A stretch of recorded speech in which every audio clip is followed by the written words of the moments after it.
वो जो तस्वीरें आई थी वो हृदय विदारक थी, वो भयावह तस्वीरें थी जब युवाओं के हाथों में पत्थर थे। वो पत्थर जो कश्मीर में दिखते थे, जो सुरक्षा बलों पर चलाए जाते थे, वो स्थिति प्रयागराज में खड़ी कर दी इस शख्स ने युवाओं के हाथों में पत्थर थमा दिए। इस शख्स ने युवाओं को इतना बरगला दिया, इतना उनके भीतर जहर डाल दिया कि वो पुलिस वालों पर हमला करने से चूक नहीं रहे थे, जरा भी डर नहीं रहे थे। चेहरे पर मास्क टंगे थे, बिल्कुल खुले में बिना डर के, बिना किसी हिचकिचाहट के वो पत्थर बरसा रहे थे। और आज उसके घर के पत्थर को, एक एक पत्थर को तोड़ा जा रहा है, एक एक ईंट को तोड़ा जा रहा है। ये आप तस्वीरें देख रहे हैं, बुलडोजर है, 2 बुलडोजर कार्यरत है। एक आगे से, सामने से जो है इमारत को तोड़ रहा है, ध्वस्त कर रहा है, एक बिल्कुल साइड से इमारत को ध्वस्त करे। तो दोनों ही साइड से इस इमारत को ध्वस्तीकरण का ही काम शुरू हो गया है। क्योंकि 2 मंजिला ये इमारत है, भूतल और प्रथम तल तोड़ा जाना है, ऐसे में थोड़ा सा वक्त लग सकता है। संतोष शर्मा लगातार हमारे साथ हैं, अभिषेक भी हमारे साथ लगातार हैं। संतोष, धीरे धीरे अपने अंजाम की ओर बुलडोजर बढ़ते चले जा रहे हैं। बिल्कुल, अपने अंजाम की ओर बुलडोजर बढ़ते जा रहे हैं और अंजाम की तरफ उन लोगों के ऊपर कार्रवाई भी बढ़ रही है जिन लोगों ने शुक्रवार के दिन हिंसा की और कानून व्यवस्था का खिलाफ किया। जो सरकार के द्वारा अपील की गई, प्रशासन के द्वारा सहयोग मांगा गया, उस वादा खिलाफी के चलते अब इन लोगों के ऊपर ये बुलडोजर चल रहा है, उनकी संपत्तियों को गिराया जा रहा है। ये प्रयागराज में जावेद पंप के ऊपर जिस कोठी को गिराया जा रहा है, ये 25 बाई 60 स्क्वायर फीट में बनी हुई ये कोठी है, जिसको कि मई 2022 में ही ध्वस्तीकरण के आदेश दिए गए। उसके बावजूद कहा जा रहा था कि कार्रवाई को लेकर के तमाम सवाल खड़े हो रहे थे। लेकिन कल जिस तरीके से शुक्रवार को जब जुमे की नमाज के बाद जब सामने आया कि जावेद पंप के द्वारा ही ये पूरी हिंसा की साजिश रची गई, वो पूरी साजिश का मास्टरमाइंड है, तब उसके बाद इसके घर को गिराने का निर्णय लिया गया। और ये कहा जा सकता है ये सीधे तो मैसेज है उन लोगों के लिए जो कानून व्यवस्था के साथ खिलवाड़ कर रहे हैं। और कल जब मुख्यमंत्री योगी आदित्यनाथ ने वीडियो कॉन्फ्रेंसिंग की तो सभी जिलों के डीएम और एसपी को साफ तौर पर कहा था कि कोई भी दोषी छोड़ा न जाए और कोई भी निर्दोष इसमें फंसाया न जाए। तो ये तरीके से कहा जा रहा है कि किसी को भी बख्शने के मूड में नहीं है, क्योंकि कानून व्यवस्था के नाम पर हमेशा से 0 टॉलरेंस की नीति उत्तर प्रदेश सरकार और उत्तर प्रदेश के मुख्यमंत्री ने अपनाई। और जब वीडियो कॉन्फ्रेंसिंग के बाद मुख्यमंत्री के जो तेवर थे वो साफ थे कि एक ऐसी कार्रवाई की नजीर पेश की जाए जो दूसरे बलवाइयों को, जो दूसरे आतताइयों को कम से कम एक मैसेज हो कि अगर उन्होंने कानून व्यवस्था के साथ खिलवाड़ किया तो उनका अंजाम क्या होगा। एक ऐसी अंजाम दिखाने वाली नजीर पेश करने के लिए कहा गया था और उसी का नतीजा है कि 24 घंटे के अंदर में ही शुक्रवार को हिंसा हुई, शनिवार को गिरफ्तारी हुई और आज रविवार को घर गिराया जा रहा है। ये उत्तर प्रदेश में शासन की तरफ से स्पष्ट संदेश दिया गया है कि जो लोग भी कानून से खिलवाड़ करेंगे उनका यही अंजाम होगा। और ऐसे तमाम अभी गिरफ्तारियों का दौर चल रहा है, न सिर्फ प्रयागराज बल्कि सहारनपुर, बलरामपुर, अम्बेडकर नगर, तमाम उन शहरों में जहां पर हिंसा हुई शुक्रवार को जुमे की नमाज के बाद, वहां पर धरपकड़ का दौर जारी है। और जो साजिश करता है उनके संपत्तियों का चिन्हीकरण करके इसी तरीके से बुलडोजर से ध्वस्त किया जाएगा। जी राजीव।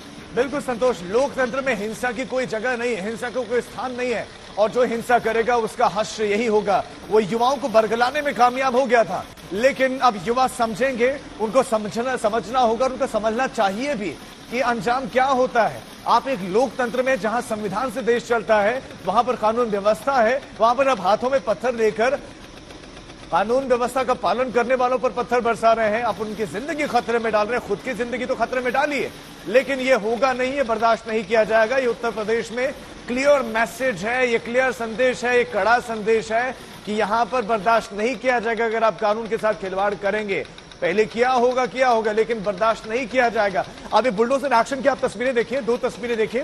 पहले क्या हुआ था, मेन गेट को तोड़ दिया गया, बाउंड्री वॉल को तोड़ दिया गया और उसके बाद साइड से जो आप दूसरी तस्वीर देख रहे हैं, ये लाइव एक्शन है।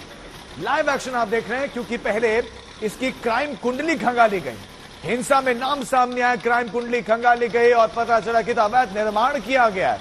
अवैध निर्माण पर ध्वस्तीकरण की कार्रवाई आप देख रहे हैं।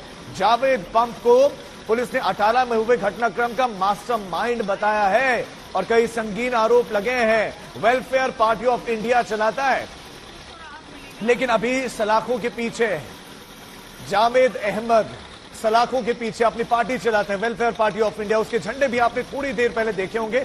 लेकिन एक देखिए, अब आप एक तस्वीर पूरी तरह से साइड से क्लियर आपके सामने आ गई होगी। ध्वस्तीकरण एक जो है पूरा के पूरा दीवार तोड़ दी गई है, दीवार तोड़ दी गई है और धीरे धीरे इसी तरह से सारी दीवारें तोड़ दी जाएंगी, सारे पिलर तोड़ दिए जाएंगे, यानी कि वजूद मिटा दिया जाएगा इस मकान का।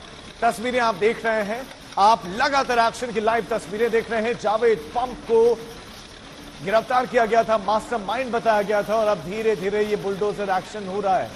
ये बुलडोजर एक्शन हो रहा है क्योंकि उत्तर प्रदेश के कई जिलों में हिंसा हुई जुमे की नमाज के बाद। अभी तो कनेक्शन उजागर किए जा रहे हैं, कनेक्शन की जांच हो रही कि क्या एक दूसरे से कहीं कनेक्टेड तो नहीं थे, कनेक्शन एक जिले से दूसरे जिले से कहीं कनेक्शन तो नहीं था, क्या एक ही व्यक्ति के द्वारा किया गया तो नहीं था, क्योंकि अभी धीरे धीरे रांची तक सहारनपुर कनेक्शन उजागर हुआ है। तो ऐसे में कनेक्शन की जांच पुलिस करे। लेकिन एक तस्वीर आप ये देखिए, अब आप भीतर तक देख पा रहे होंगे, अब आप भीतर तक देख रहे हैं, मलबा देखिए, ये मलबा ही अब मलबा नीचे पड़ा हुआ नजर आ रहा है। ये जावेद अहमद का घर है और अब सब टूटता हुआ सा दिखाई दे रहा है।